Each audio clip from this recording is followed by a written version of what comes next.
is to be able to utilize that this mind of the dream state to practice, depending on whatever you want to focus on. A lot of them, they focus on the emptiness, to have an understanding on the emptiness. So they might use that. And also, so that is that particular dream yoga. Also, it is said that during the dream stages, after you, as you go to the bed, and then slowly so your mind go and then deeper, and then you have the dream state. And the process or stages of that dream is also similar at the time of death. And so again, it is also another method to get kind of being familiar with that stages. So when at the time of death, also we know is the stages, and so then we can utilize the clear light mind for meditations. So these are some of the things. And then of course also you find, especially when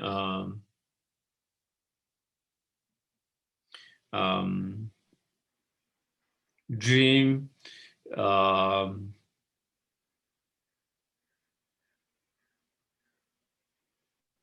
like with certain practice,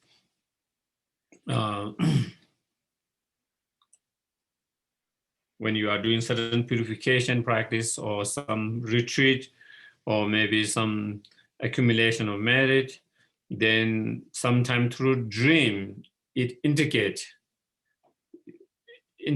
that, like sign, it shows signs of your practice. If your purification has been successful or powerful, then there are some signs that you see in a dream, or when you do some retreat, to show that some signs in through the dream, you can know some of the signs. There is that part.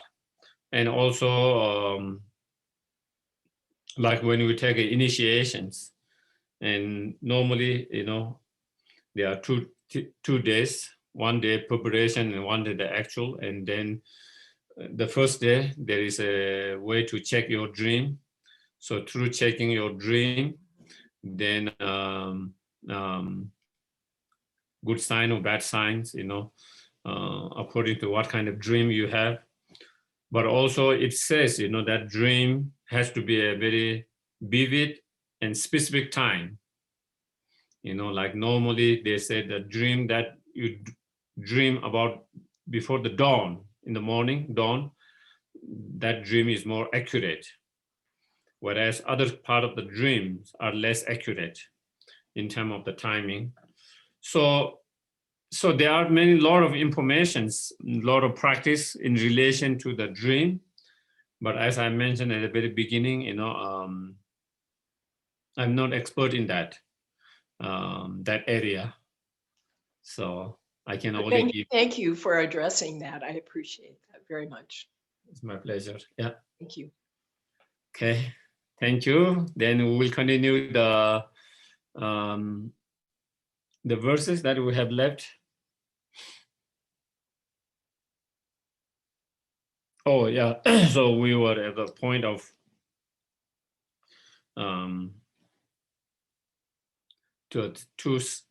two type of the bodhicitta. That was where we were. And again, different masters, different commentary has slightly different. Like in some commentary, in some masters, they also explain once you have aspirations, bodhicitta, on the basis of that, then you develop a strong intention to, by understanding, even though cultivating, inspiring bodhicitta is wonderful and very powerful state of mind, but until we really engage in the practice, we will not be able to achieve the enlightenment. And so therefore, and in order to achieve enlightenment, then one must practice the Bodhisattva practice, such as 6 perfections or 10 perfections. And in order to practice those perfections, then you make a commitment and take the Bodhisattva vows. Okay? So some teachers and some commentaries says once you have taken the Bodhisattva vows, your aspiring Bodhisattva become engaging Bodhisattva because you have taken the vows on the basis of having taken the Bodhisattva's vows. Okay?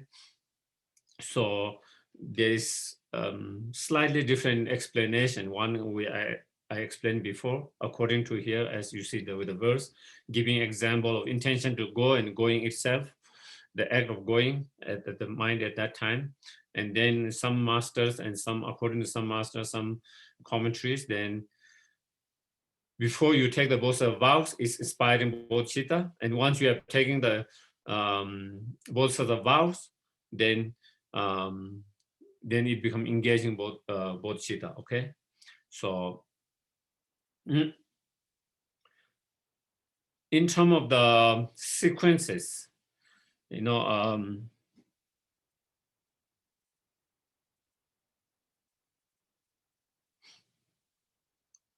first you try to cultivate the aspiring Bodhicitta, okay?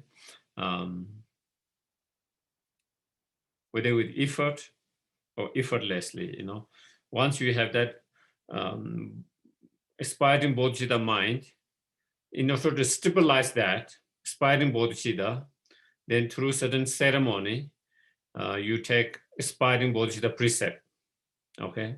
It's not the same as Bodhisattva vows, but it's aspiring Bodhicitta precepts, you know, and that precept has abandoning the 4 negative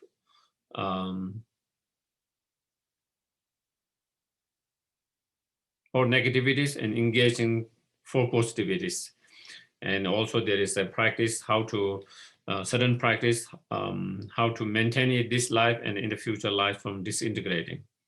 So that to do that, then you have to, not only you try to develop the aspiring Bodhicitta, then once you have developed aspiring Bodhicitta, then you make a strong intentions not to be separated from that aspiring Bodhicitta, no matter what happens, you know.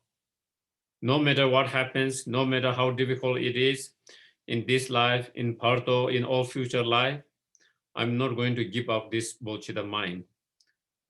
I'm not going to give up this Bodhicitta mind, but I'm going to hold on that, no matter how difficult it is. So making that strong commitments, strong determinations, on the basis of that, then you go through certain ceremony, you know, and then you take the aspiring Bodhicitta precept. And then, you know, after that, then you practice, you continue to practice. And then once you feel confident enough, you know, that I'm confident to take Bodhisattva vows, then you take the Bodhisattva vows, and that will be like the engaging Bodhisattva vows. And with the engaging Bodhisattva vows, then there is 18 root vows and 46 secondary vows, you know. So that is the engaging Bodhisattva vows. That is the, normally we call Bodhisattva vows, but it's part of the engaging Bodhisattva. So there is, in terms of the sequences of progress, you know, first we start with aspiring Bodhicitta, then aspiring Bodhicitta precept, then engaging Bodhicitta, and then taking the Bodhisattva vows or engaging Bodhisattva vows. So that is the process in terms of those 2 Bodhicitta mind. Okay, I think then the next one, next verse is the 17. Although great fruit occur in a cyclic existence from the mind that aspires to awaken, an uninterrupted flow of merit does not ensure as it does with the venturing mind. So some of the benefit that has mentioned earlier, you know, before that, the some of the benefit that has mentioned earlier, those are the benefit of aspiring Bodhicitta mind. So therefore, aspiring Bodhicitta mind is, you know, very powerful, and which has a, as it says, great fruit occurring in cycles. While you are still in samsara, because of aspiring bodhisattva, there are so many great benefit, positive result. First of all, it puts your mind in peace. It doesn't give space for anger, hateful thoughts, anger to arise when you are in state of bodhicitta, aspiring bodhicitta mind. When you are in aspiring bodhicitta mind, in that moment, there is no space for anger and hateful thoughts.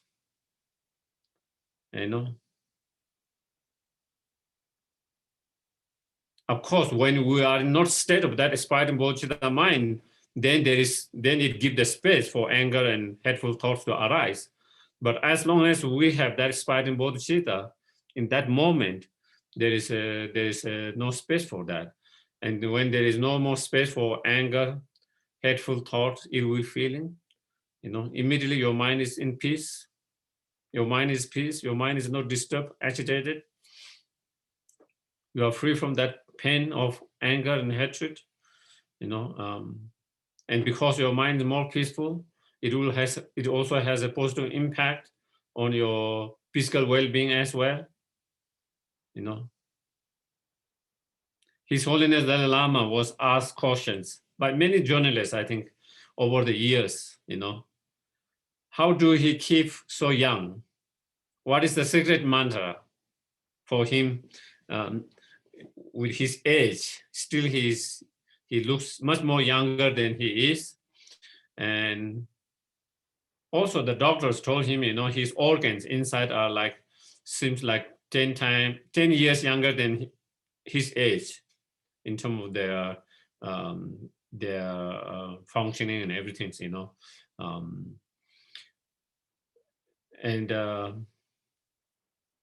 and Dalai Lama said, so when he was asked what is the secret to keep that young, and he said the secret is a secret, so he can't share.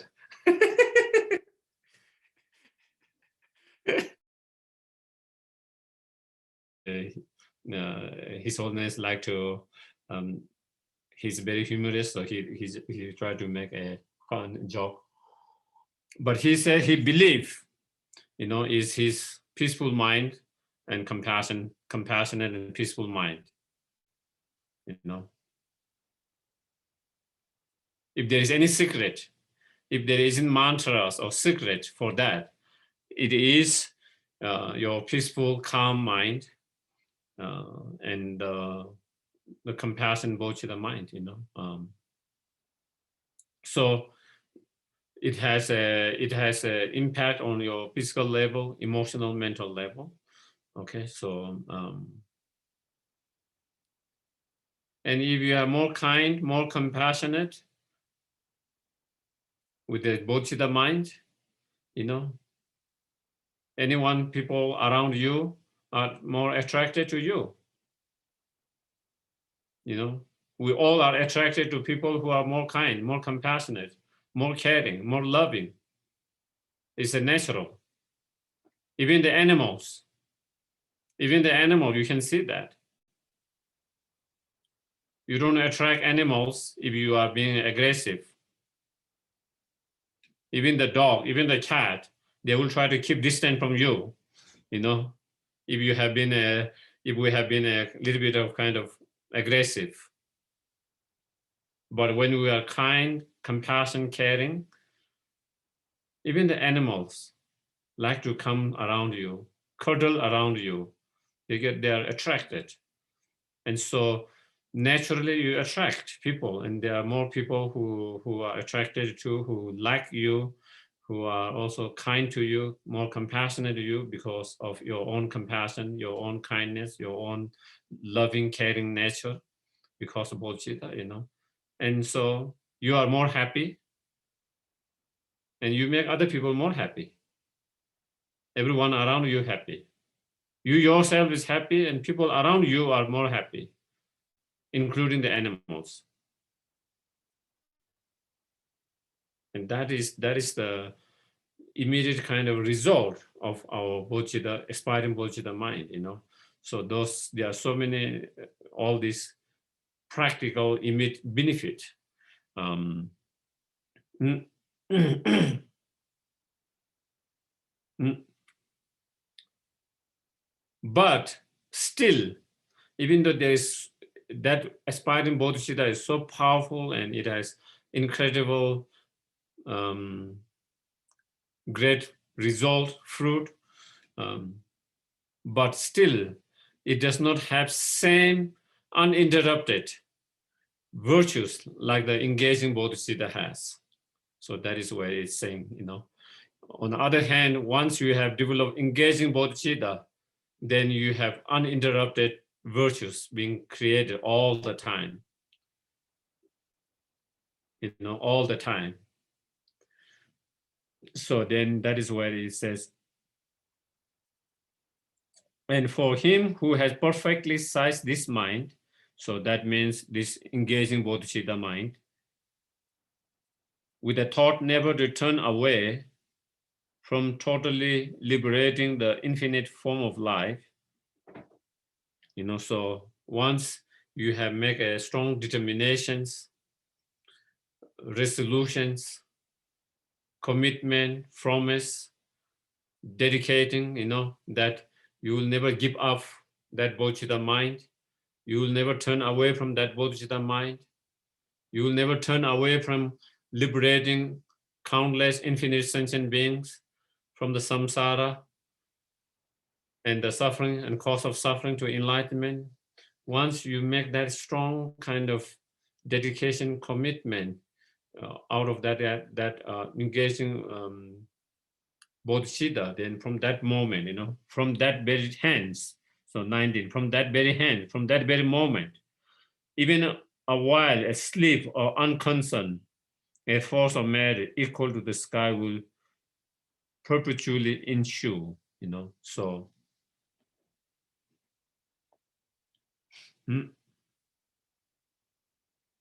so even when you are sleeping, even when you are not thinking,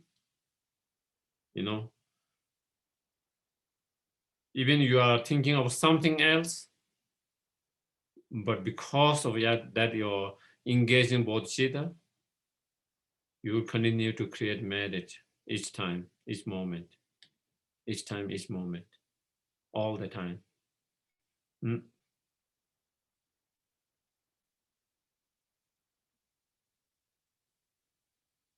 It's like, the money being deposited in the bank, it continue to gain the interest all the time,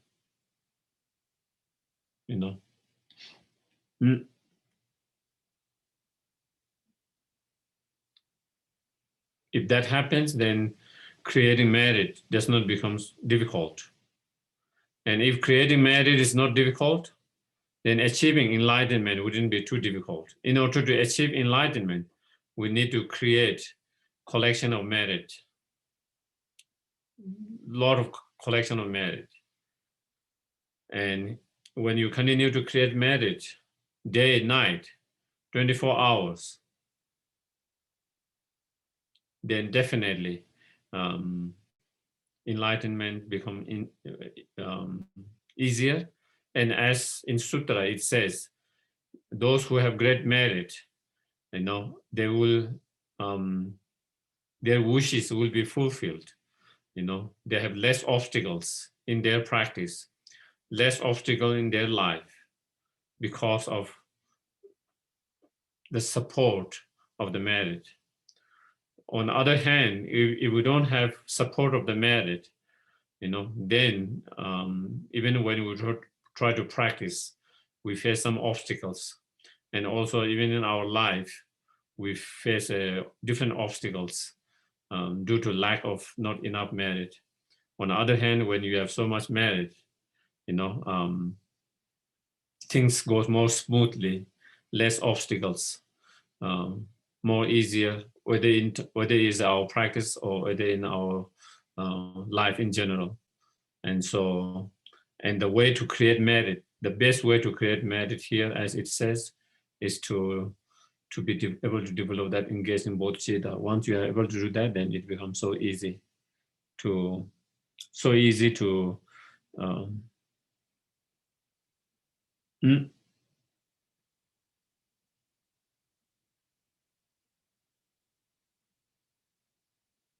And so that one, how when once you have that engaging bodhicitta, how the merit constantly, every moment that you continue to create, there's so much merit.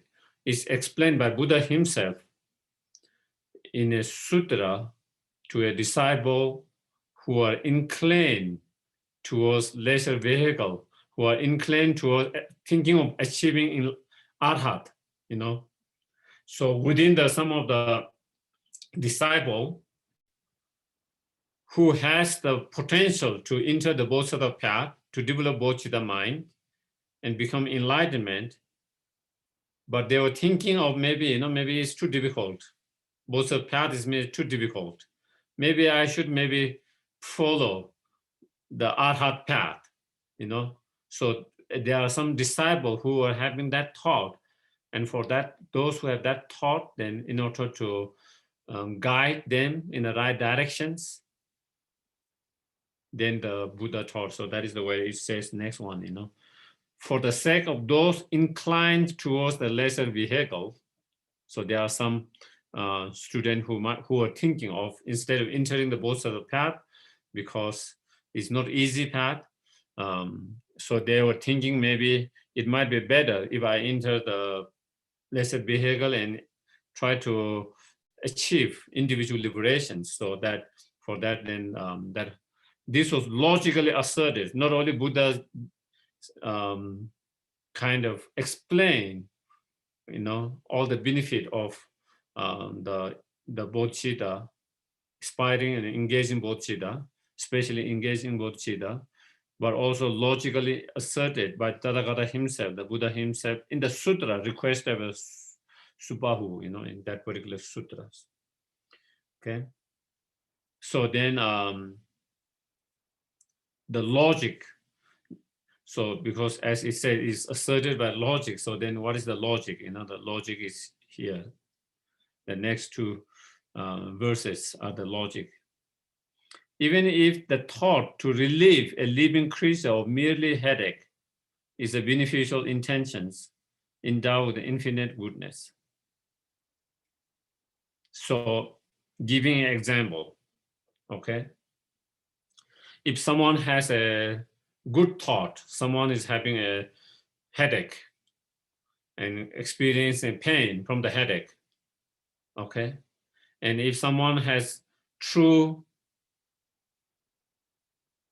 genuine feeling and thought of wanting to relieve the pain of that headache, isn't that intention and thought wonderful, good, virtuous?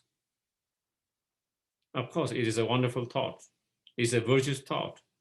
It's a wonderful intentions that you wanted to relieve someone of one particular pain, such as headache. Okay.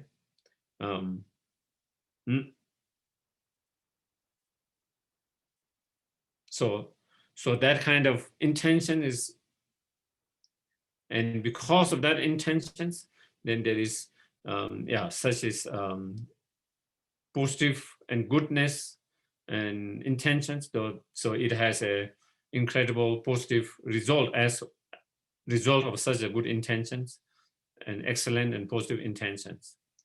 If that is the case, then what need to be there to mention the wish to dispel the inconceivable misery, wishing every single of them to realize boundless good qualities.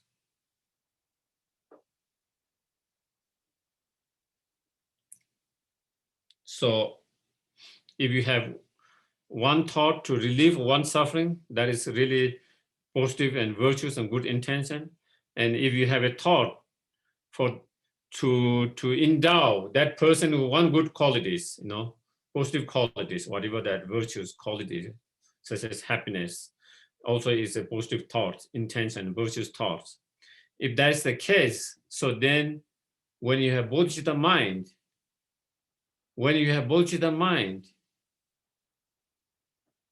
that bodhicitta mind is the intention to relieve not just one pain, all the pain,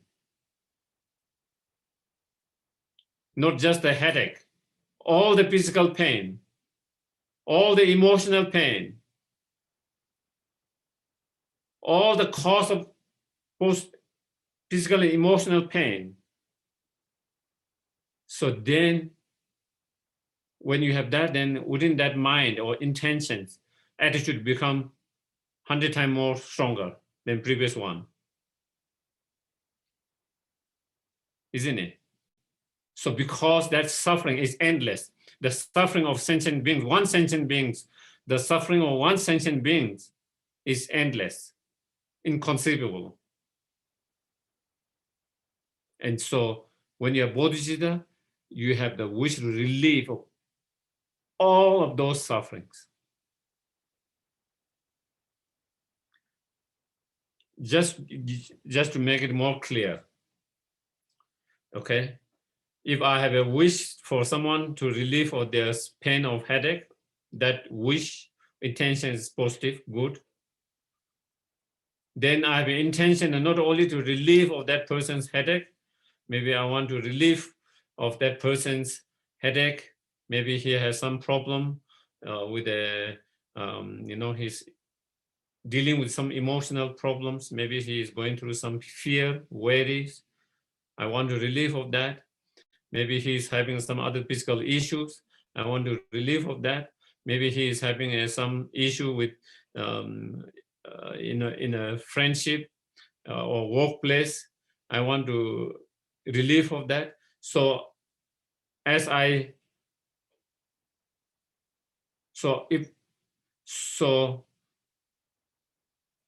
the more I want to help to relieve of more pain and suffering, that become more and more powerful, more benefit. And not only that, then even cause of that. So then that mind become much more powerful, because here we are talking about all the pain and suffering and cause of all the pain and suffering.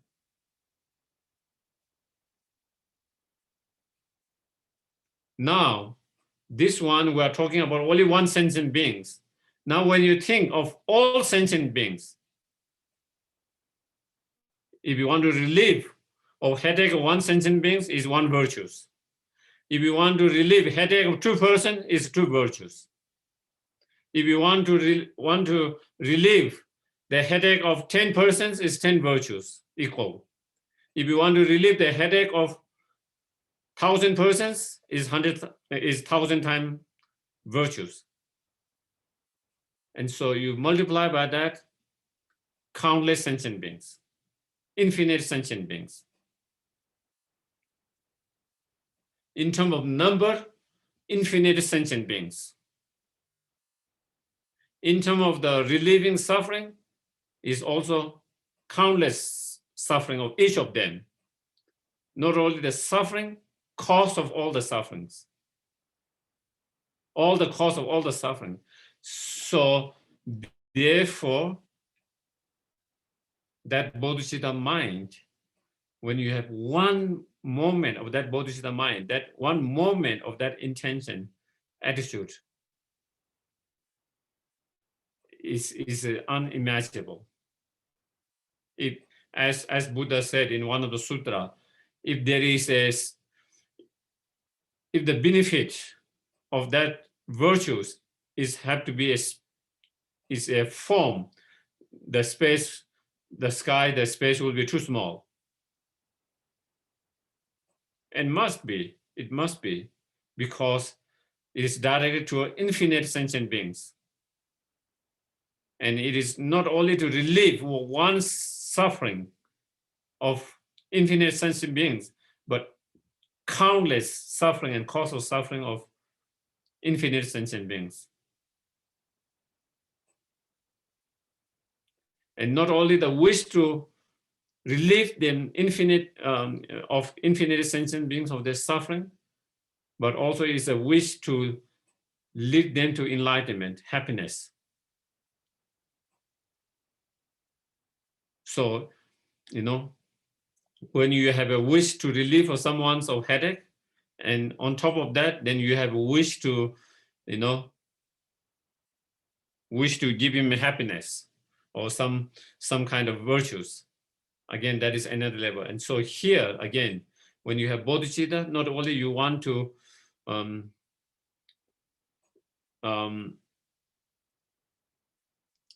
not only you want to lead them to happiness, not just a temporary happiness, not just a physical comfort,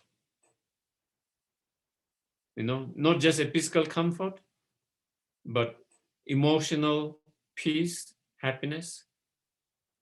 Not only emotional peace and happiness, boundless happiness, the ultimate happiness, enlightenment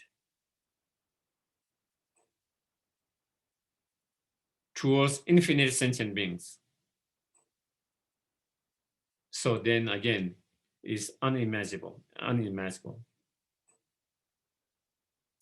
It does two things. For example, if you see animals or even beings, who is wounded, bleeding, you try to help, you try to clean that wound, try to bandage, try to treat that pain, suffering. That is wonderful, isn't it? Now, not only you that, now you try to feed that. Not only you have relieved the pain, now you try to feed the animals. Now you give the water and food, isn't it? It's more stronger. Not only you relieve of the pain, but you actually give them the food and the water and all of that. So also same here, not only just relieving from the suffering and cause of suffering, but the wish to lead them to all the happiness, and especially the ultimate happiness. So then it becomes even more powerful. Just the wish to relieve them of all suffering itself is very powerful. That itself is incredibly powerful. Excellent, unimaginable, inconceivable. But on top of that, the Bodhisattva mind not only wish to relieve them of suffering, but also is a wish to lead them to the ultimate happiness, all the happiness, and eventually the ultimate happiness. So therefore, such merit that you create from such state of mind is something inexpressible, unimaginable, inconceivable to our mind, our ordinary mind. It's like trying to count how many drops of water there are in the ocean. Do you get it? Is something inconceivable, something is possible, but is beyond our mind, inconceivable, How many drops of water are there in the oceans? Similarly, it is like that, the merit of the bodhicitta mind, engaging bodhicitta mind, because the sentient beings are infinite, the object of that mind, infinite, like a ocean. So,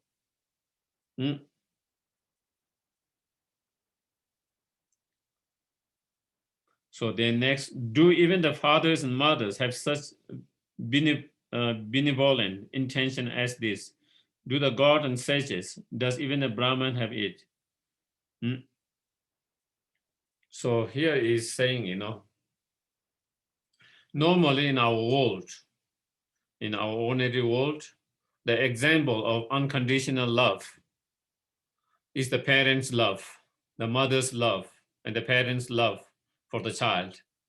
That is the best example we can come up of that unconditional love, generally speaking. Of course, certain individuals might have slightly different experience with certain individuals in certain part of their life. But in generally speaking, most time, is the parents, especially when the child is very vulnerable and young, when they are still very young and when they are very vulnerable, the parents' love is the most unconditional. The parents' mother's most unconditional that we can think of within this world, in our worldly, in our ordinary world, Mm.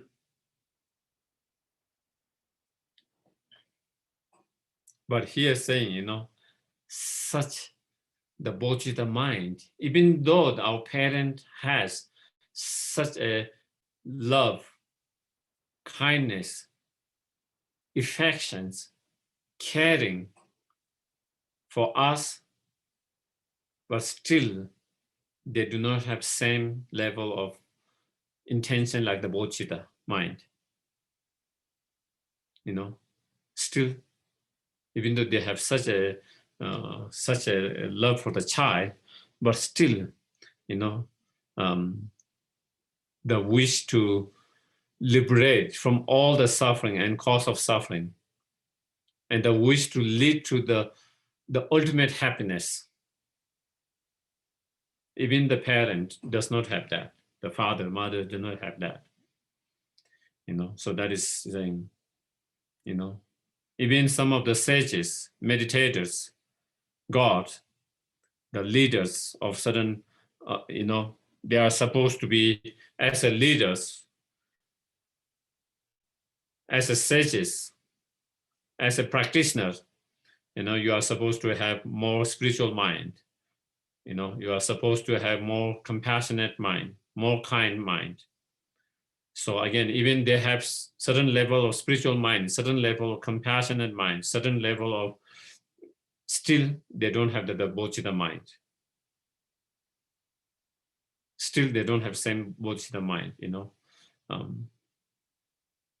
even Brahma, the king of one particular realms of the God, even that Brahma do not have that Bodhisattva intention, the motivations.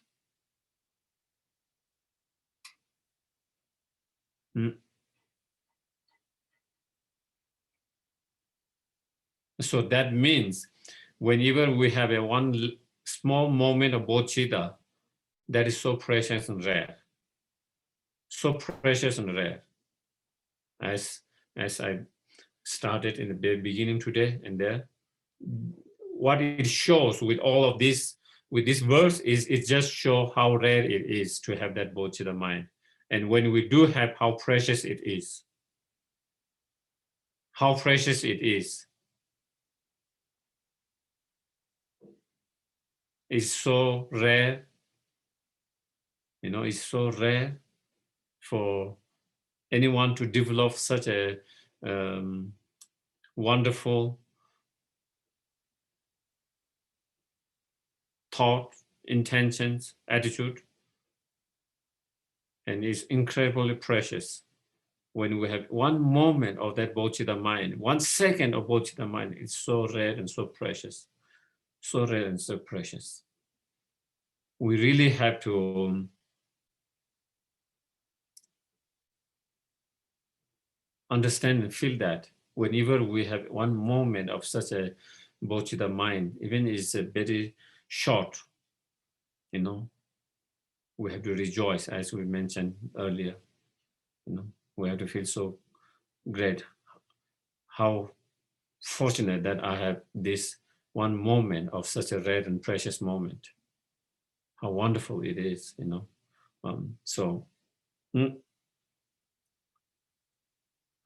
if those beings have never before even dreamed of such attitude for their own sake, how could it ever arise for the sake of others? So it is saying, for most people, even for their own sake, forget about for the sake of others, even for their sake, we don't even have that, we don't think of enlightenment, even for our sake, isn't it? Most people doesn't think of enlightenment even for their sake, for their own well-being. No idea and no wish to achieve enlightenment. No. Even for the individual, their own sake.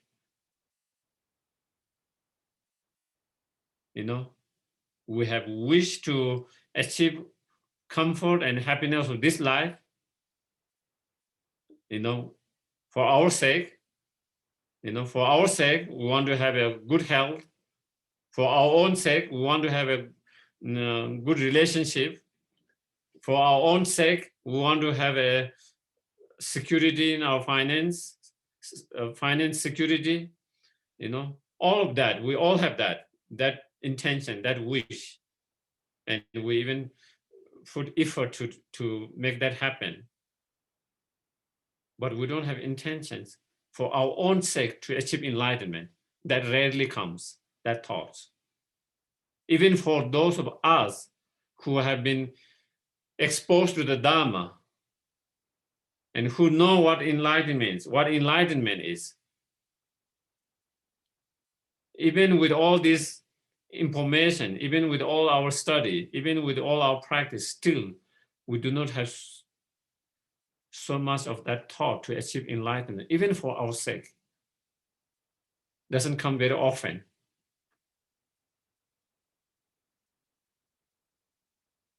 Even we don't think while we're awake, it's possible. In the dream, we might have that thought. But even in dream, it's very hard to come. Even in the dream, we don't have that thought, the wish to achieve enlightenment. Do we? Maybe some of you might. Someone like His Holiness Dalai Lama, he has. He often tell about his dreams. Like he talk about, in the dream that sometimes he's analyzing emptiness in dream. About the true nature of things. Even in the dream, he's doing that. Even in the dream, he feels like he's one of those human beings, one of the sentient beings, nothing special. One. And all of this is reflections of what you are thinking during the daytime, And so when that happened in the dream, so then you are meditating also in the dream.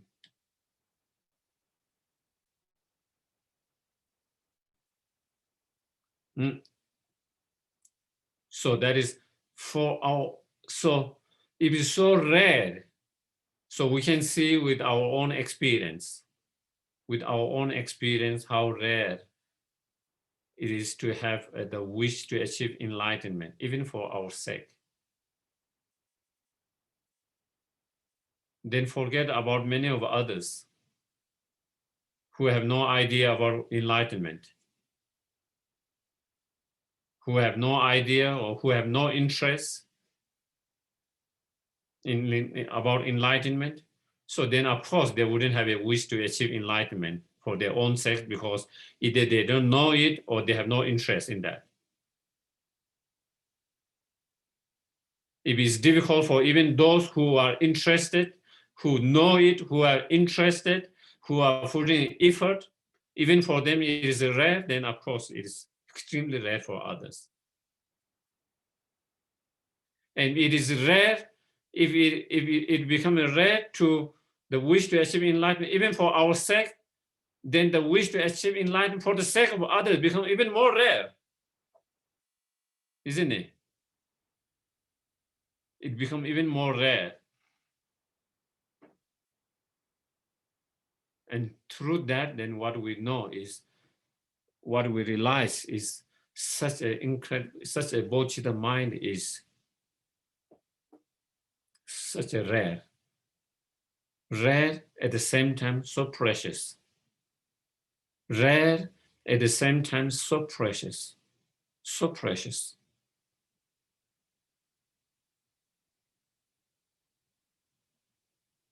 So we should appreciate every moment, each moment we have that Bodhisattva mind. Mm.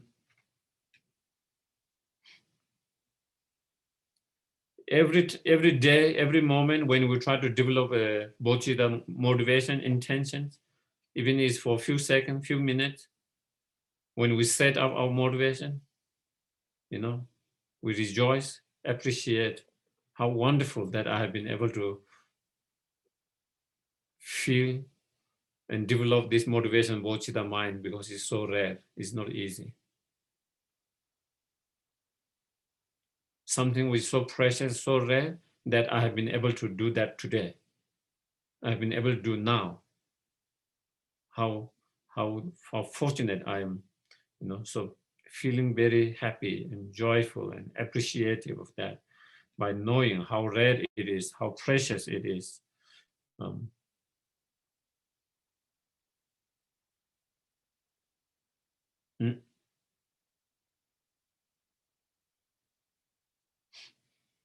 Yeah.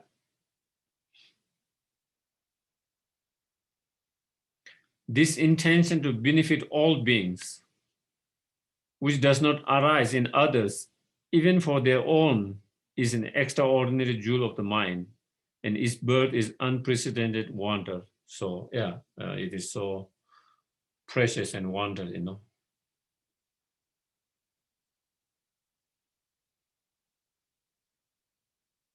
The thought that do not arises for our own sake, but when we have Bodhisattva mind, then we have the wish to achieve enlightenment, not for our sake, but for the sake of all sentient beings, for the sake of all sentient beings. It's not only for the sake of others, but for the sake of all sentient beings, all sentient beings. Such a mind is extremely, extremely jewel, precious, rare, like a jewel, and is marvelous, wonderful,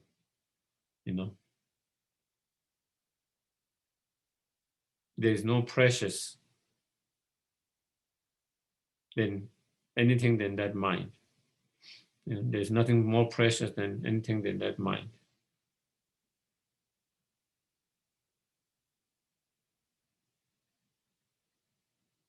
That Bodhisattva mind, which is the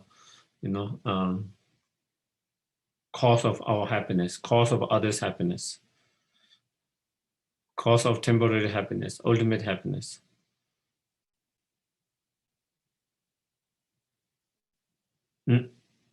So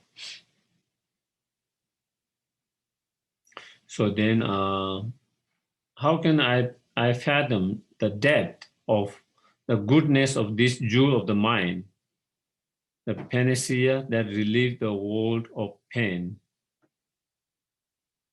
and is the source of all its joys?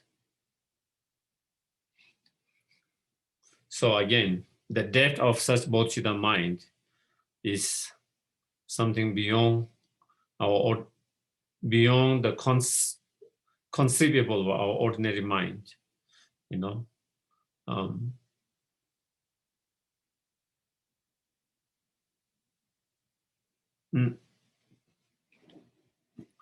It's like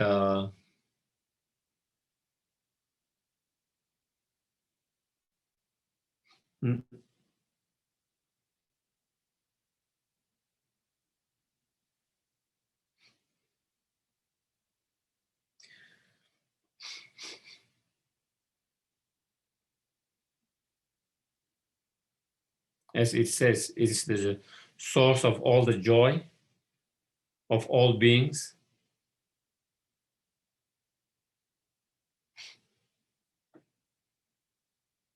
The joy and happiness of all beings come through their virtuous actions, their own virtuous karma or positive karma and virtuous actions. Each of all sentient beings, happiness, joy is a result of their virtuous and their positive karma. And such virtues and positive karma is result of their own altruistic intentions, motivations. Is a result of their own altruistic intention and motivations.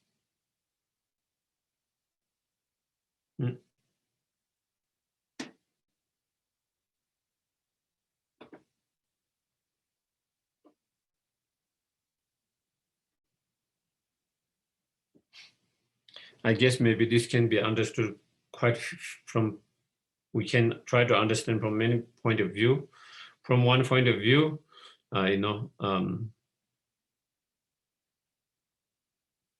so that all these our virtuous thoughts, all our virtuous thought is the display of enlightened activities. Enlightened activities. It is the display of enlightened activities. And that enlightened activities is a result of enlightenment. And such result, enlightenment is a result of the bodhicitta. So in that way, we can understand that. Because of the bodhicitta, then the Buddha, the enlightenment, the enlightened one will ever achieve enlightenment. Having achieved enlightenment, and through their display of activities, it inspired us to engage, have a virtuous thought. And with that virtuous thought, then it allow us to create virtuous actions and positive karma. And as a result, then we experience the joy and happiness. And so indirectly, you can say it is a result of all of this is the result of such a bodhicitta mind.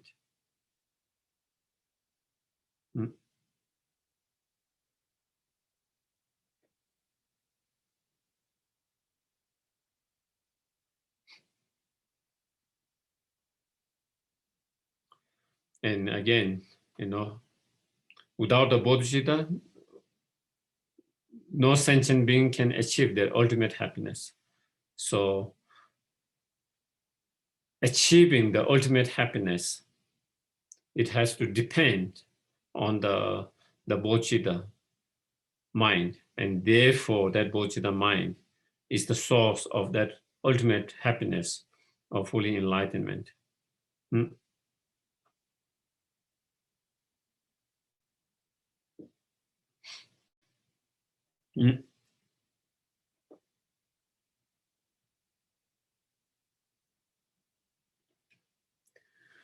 What is the panacea means? Is that medicine? Or is that medicine? Yeah, it's something that cures everything. Okay. It's like a word for something that'll fix any situation or sickness or anything. Okay. Yeah.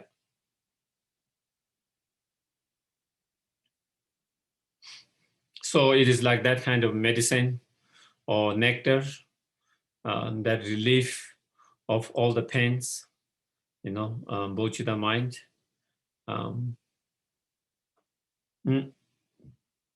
Words of the pains, So first of all, if we have bodhicitta mind, it will definitely cure our pain. Okay? It will definitely cure our own pain.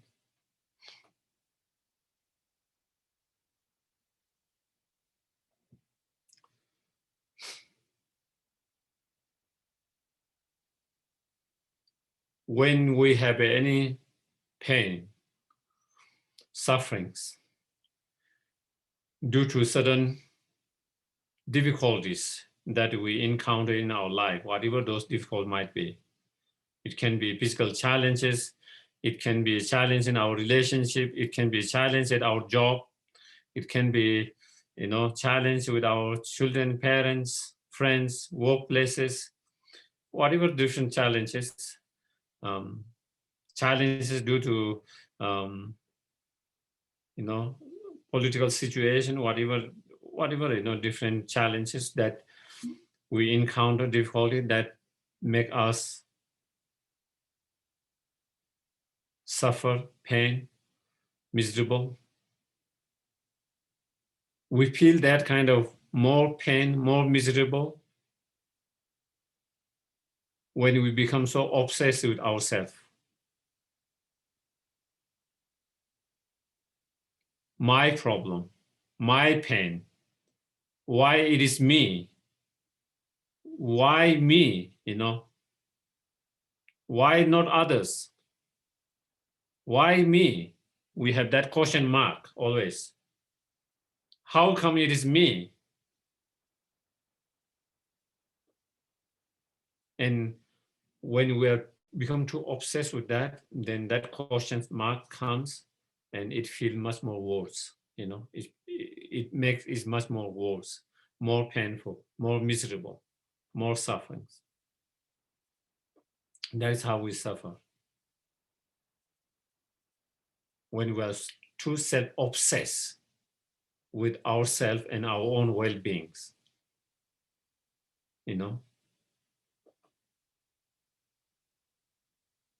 On other hand, when we become less self-obsessed and less self-centered, but instead, when we become more, opening our mind and understanding others' pain and suffering with your own sufferings, understanding I'm not only one who is going through these challenges, such difficulties, problems. There are so many other beings who are experiencing similar, like me, or even worse than me.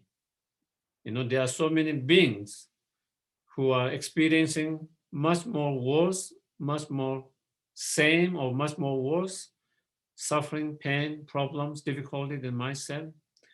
So when you started to have that kind of more concern for the well-being of others, more understanding of others' pain, more feeling of others' pain through your compassion, through your Bodhisattva mind, when you are able to expand your mind and go outwards towards other sentient beings' pain and suffering, then slowly,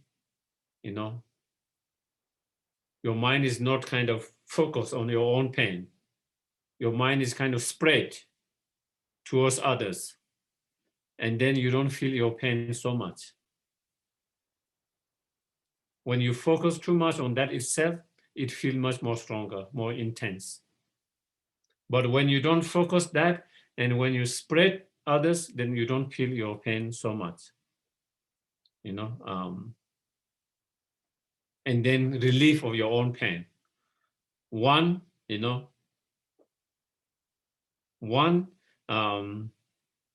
you understand and feel the other's pain, then you started to notice, oh, my problem is nothing, such a tiny, compared to others' problem. You started to feel, my pain is nothing compared to others' problems. And it feels much more light, manageable. On the other hand, when we focus too much on just our problem, even the small problems started to feel bigger and bigger. Even if it's a very small problem, because you focus too much on that, focus on our own pain and our own suffering, and you think and too much, then day by day, the suffering, the problem started to feel, bigger, more bigger and bigger, and then after some time, it feels like it is unmanageable. Too big problem, too big burden. It's a state of mind. It's a state of mind. Check it out. Check it out. It is like, at the moment we are in the world itself. Does the world look huge? Yeah, because we are in the center of the world itself. But when people go to the space, the world looks very tiny. Those who have been in space, their experience of world change when they look from the up and such a tiny. That is how, at the moment, we are, so when you try to, out of your sense of concern, compassion, bodhicitta mind, when you look far away the pain and suffering of others, then your own pain, your own suffering, your own difficulties is such a small.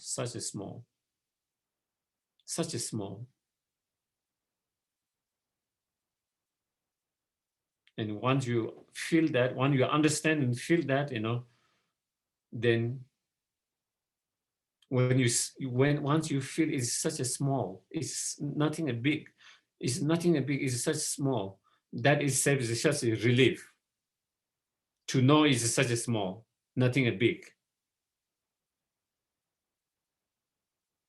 It becomes much more lighter, manageable, feel manageable. You can feel like you can deal with it. You can encounter, you can overcome it. You feel it's small and you don't feel the pain so much.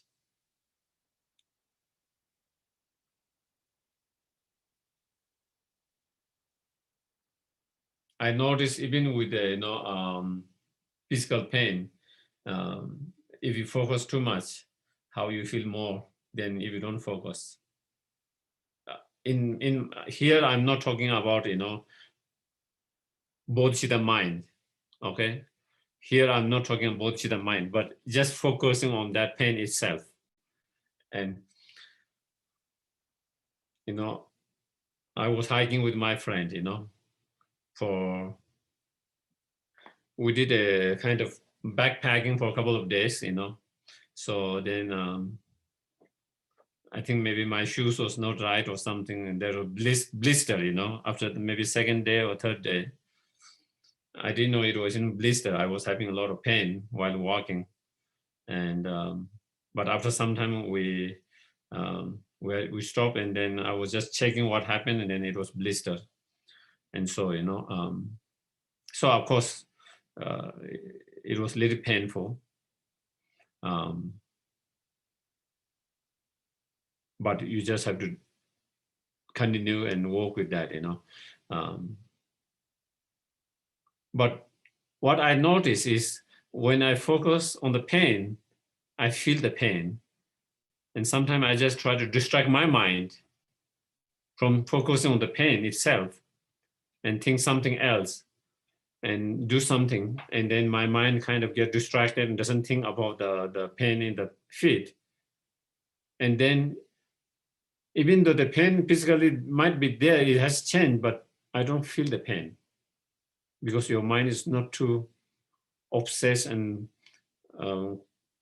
too much focus on that. That was my experience. And another time I was hiking with the same friend, and because of what that he asked me, is your feet okay? It's just the hike. And the moment he said that, I feel like I have pain. The moment he said that, because my mind went to my feet now. The moment he said that, I started to feel a little bit of pain. And then, then again, I just try to not to focus on that, and then again, focus on something else. Then again, it went away, And so, so it is interesting, when we focus too much on the pain itself, our own pain itself, it seems to make it, you feel more stronger. And in terms of the bodhicitta mind, then, of course, it is even much more stronger than just being distracted by some other things, His Holiness Dalai Lama shared stories, 1 year, I think maybe it might have been 2012. I think in India, he was supposed to give a Kala Chakra in Bodh Gaya, and that year he had to cancel it because he had some, suddenly he had a, what do you call, stone in his blood glider. What glider? His gallbladder. Yeah, gallbladder. And so he had to cancel because it was so painful. And so they were taking him to the hospital. And he said they were driving to the hospital. And then while they were driving, he saw a lot of homeless street people, and especially a lot of street kids, without much warm clothes in the winter and outside. And his mind went towards, his mind just keep on thinking about their pain and suffering, and he was so concerned with them, concerned with their well-beings and their problem and their pain. For him, notice that, and then he said he couldn't stop, but just keep on. And because his mind was so engaged with that kind of thinking of the pain and suffering on that, he completely forgot about his pain. Completely forgot about his pain. Before he was feeling so unbearable,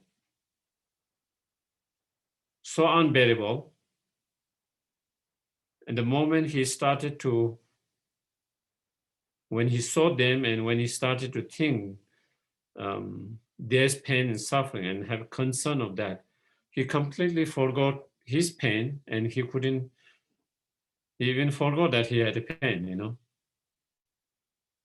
That is, so those are the examples. Those are the examples. When you have, Bodhisattva mind and compassion, and when you have concern with not just being obsessed with your own problem, but your problem helping to open your mind to understand others' problems. And through that, when you are able to understand others' pain and problem in that way, then you don't feel your own pain, and you are able to relieve your own pain.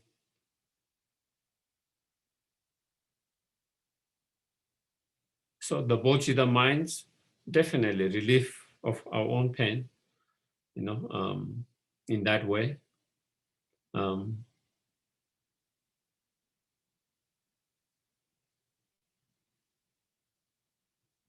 And also, if we have Bodhisattva mind, definitely we do not create more pain to others. Okay? If we have Bodhisattva mind, we will not create more pain to the world, to others. That is sure. If you have compassion, if you have Bodhisattva mind towards someone, how can you hurt? How can you harm them? It's not possible. How can you bring a pain to them? It's not possible. So you wouldn't create more pain to others. Not only not create more pain to others, because of your compassion, because of your Bodhisattva mind, you will try to help as much as you can. You will try to relieve of the pain as much as you can, according to your ability, according to your capacity, according to your situations, circumstances. You will try to relieve of others' pain as much as possible, directly. And even you cannot relieve them of their pain directly, you will still, through your practice, meditations, prayers, dedications, you will try to relieve of their pain indirectly through all these different practices.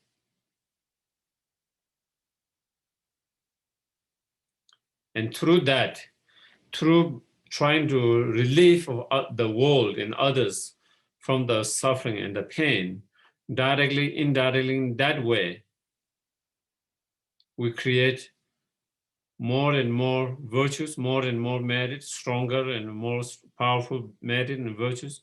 Through that, we become closer and closer to become more enlightened, more wise, more compassionate. And as we become more compassionate, more kind, more wise, we are able to do more for other sentient beings. We are able to relieve of their pain more. And as we progress further and further, and then when we achieve enlightenment, then we will be even able to do much more than that, much more. And so in that way, how we can relieve of the pain of others and oneself. So that is the Bodhisattva mind, like that, like the medicine, that cure all the sickness. So the Bodhisattva is the medicine, or the that cure the pain of all others and oneself.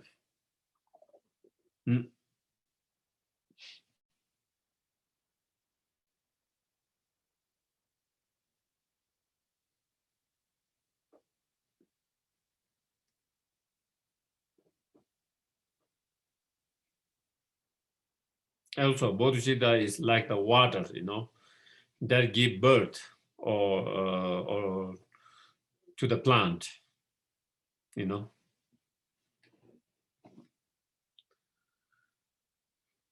When you water the plant, then the plant grows, Same way, when you have Bodhisattva, that give the water, the moisture to the plant of realizations of oneself and others. The Bodhisattva mind give rise to like watering the realization of the wisdom, realizing the emptiness. The Bodhisattva give rise to the practice of generosity, moral discipline, patience.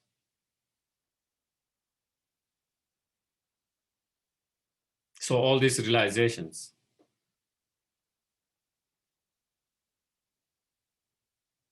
In oneself, as well as, when you have Bodhisattva, it gives a lot of inspirations to people around you. People can feel your energy of love, compassion, the energy of that love, compassion, Bodhisattva mind. People can sense that. Even the animal can sense that. People can sense that. They can feel that. And then it gives them a lot of peace to be around you. It gives them a lot of peace, calmness, joyfulness. And also it inspires them to be calm and peaceful like you. So they want to know how you can be so calm and peaceful. So they want to know, they want to learn. So you inspire them. So then you give the seed of the practice and the realization in them by giving that inspirations.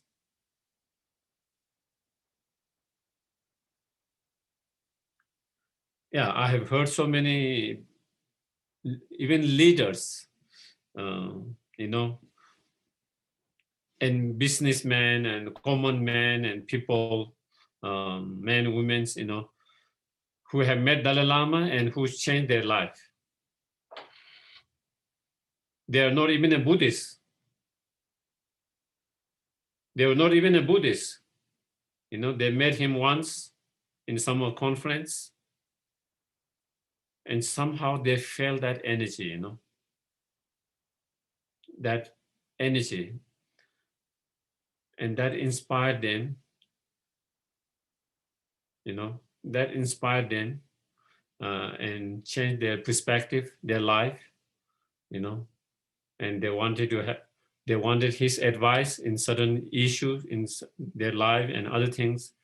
And those his advice has been extremely beneficial, meaningful. Then they took it, they apply it. So many people have been inspired by being around him.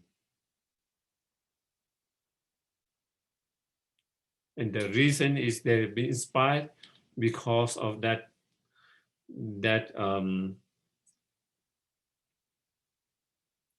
energy that they felt. And that come to the Bodhisattva mind, that filled the Bodhisattva mind.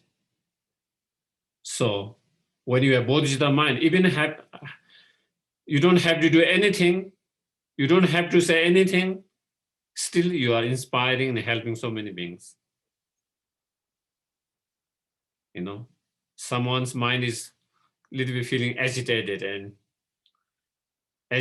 and not peaceful. And you happen to be there, and just by being you there, they started to feel calm, peaceful.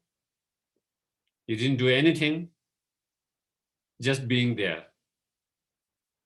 You are able to help that person. Relief of their pain, of being restless. You didn't have to do anything, you didn't have to say anything. They just felt that energy and make them more calm, peaceful. That is the power of Bodhisattva mind. That is the power of Bodhisattva mind. Sometimes we feel like we have to be in the world trying to fix everything, to solve all the problems. But we hardly work with our own mind. Instead, if we work with our mind and if we can develop Bodhisattva mind, then even just walking, you can help so many people without doing anything, just walking, and people see you walking, and with that kind of energy, they feel the energy vibrations, and just by that itself, it gives them so much calmness, peacefulness. By that, you relieve of their so many pain and sufferings. And of course, if we open our mouth and if we share something, it's always beneficial as well, because coming from that Bodhisattva state of mind.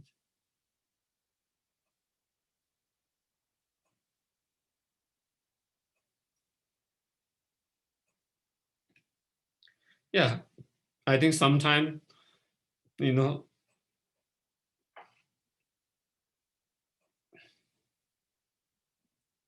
certain people are able to help relief of the pain and suffering of others just by being who they are without having to do anything. Because of their Bodhisattva mind.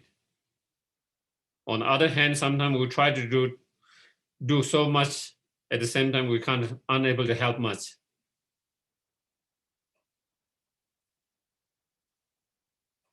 So therefore, that is why working with your own Bodhisattva mind becomes so crucial, so important.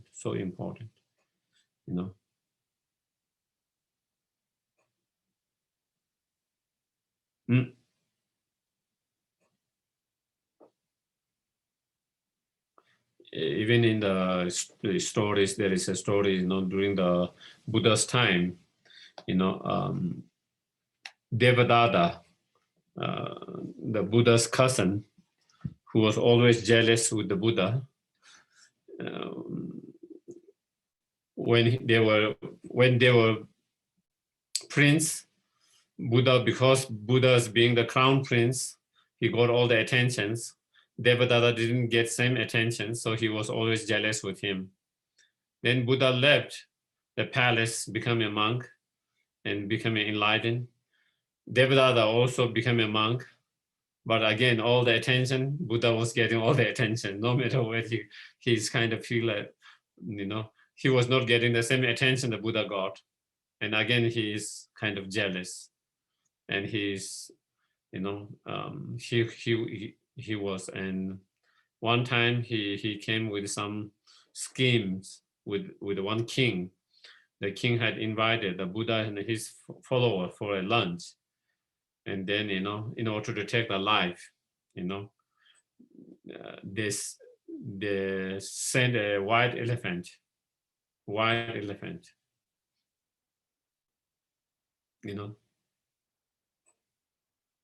And when the wild elephant is coming, a lot of his follower arhats, they run away. Some of them who has certain psychic power, they started to lift and fly.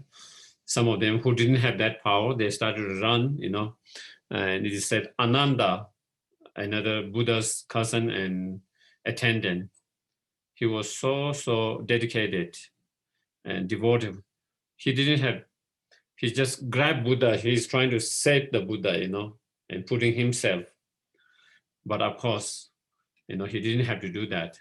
With the Buddha's incredible bodhicitta and compassion mind, the elephant just started to bow down, instead of trying to harm. That is power of the love, compassion, bodhicitta mind. The elephant, the moment it came closer, it felt that energy. The closer the elephant, the closer it came towards the Buddha, then it felt that energy of love, compassion, and bodhicitta. And when you feel that love and compassion, bodhicitta energy, even it is a wild animals, still they can feel it, and they don't want to hurt anything, that they feel love and compassion and care. And that is the same thing His Holiness Dalai Lama says, his advice. Because he says some people come to him and ask his advice, help, because they think they are having some spirit harm, whether it's spirit harm or not, who knows? It could be, it might not be, but from their point of view, they feel it is a spirit harm. And Dalai Lama says he himself tried to meditate on loving kindness, compassion towards the spirit, if it is the spirit harm. And that is the advice he gives to others who feel they are being harmed by spirit.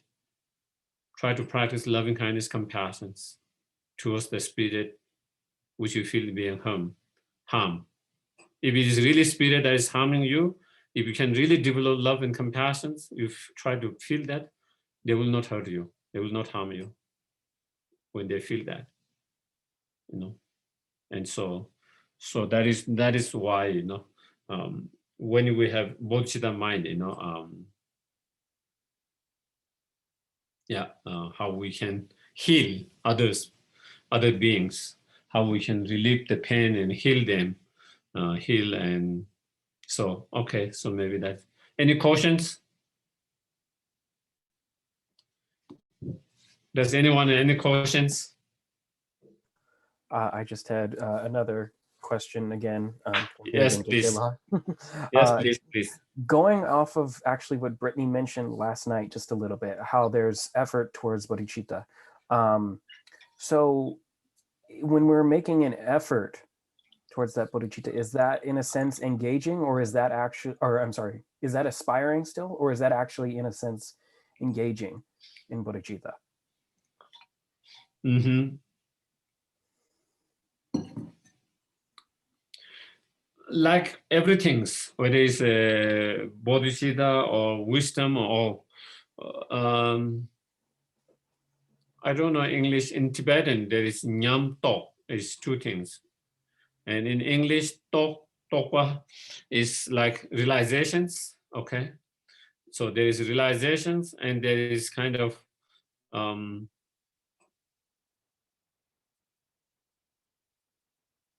experience or glimpse of experience, okay? So in order to have the realization, then you need to have that, when you have realization, then you need to have effortless. When you have that effortless, then that is when you have realizations, okay? When you have realization of bodhicitta, then you have that bodhicitta mind effortlessly, okay? Effortlessly. So that is, in order to have realization, then we need to have that effortlessly. It's same with the wisdom, you know.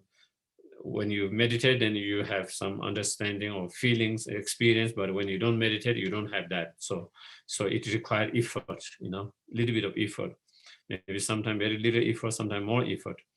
But so when you have that, then still we have no that means we haven't still have the realization. In order to have realization, we need to reach a point where it becomes effortless. But before that, we still can have a glimpse of experiences, you know, and those glimpses comes and goes, you know. Sometimes we have those experiences for a moment, one day, in the meditations, or maybe off meditation, we have one of those moments in relation to whatever subjects, and you feel a deep kind of feeling about that, you know, profound feelings, profound experience, but it doesn't last, you know, but it doesn't last. So it is a glimpse of that, experience. So that just shows the possibility of how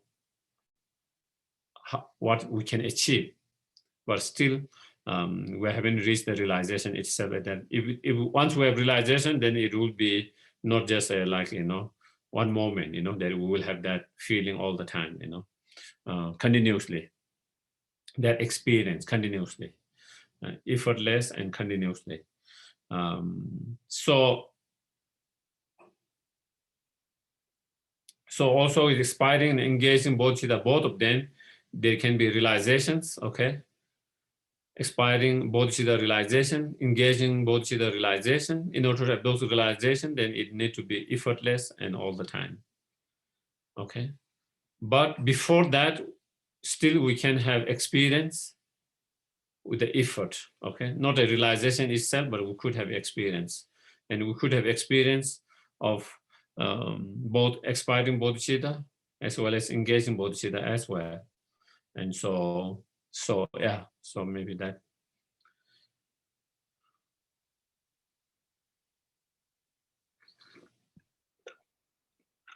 Can I ask a question?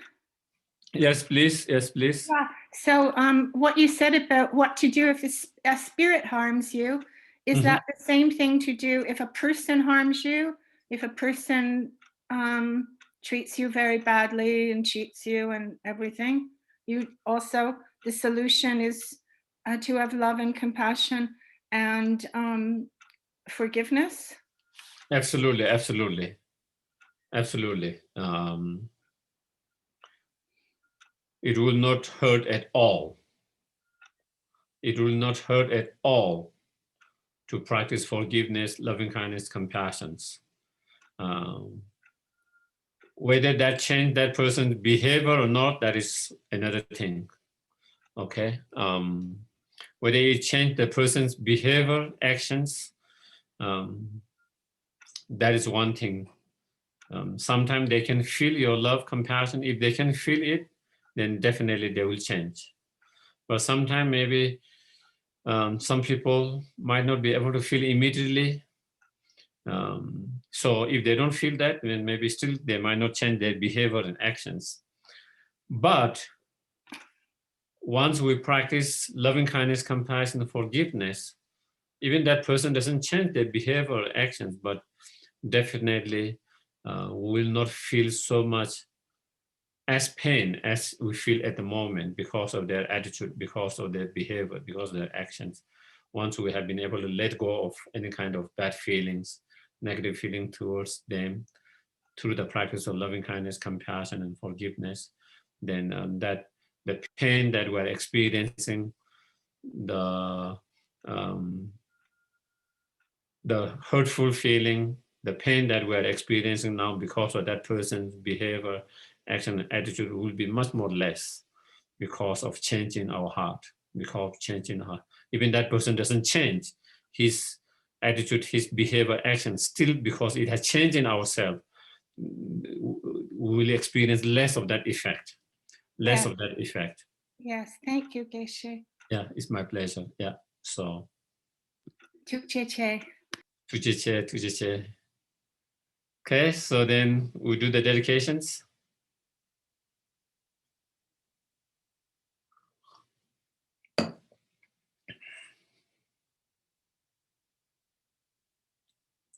May all beings everywhere plagued by the suffering of my body and mind obtain an ocean of happiness and joy by virtues of my merit. May no living creature suffer, commit evil, or even fall ill. May no one be afraid or be little, with a mind weighed down by depression. May the blind see form and the deaf hear sound. May those whose bodies are worn with toil be restored, finding repose. May the naked find clothing, hungry find food.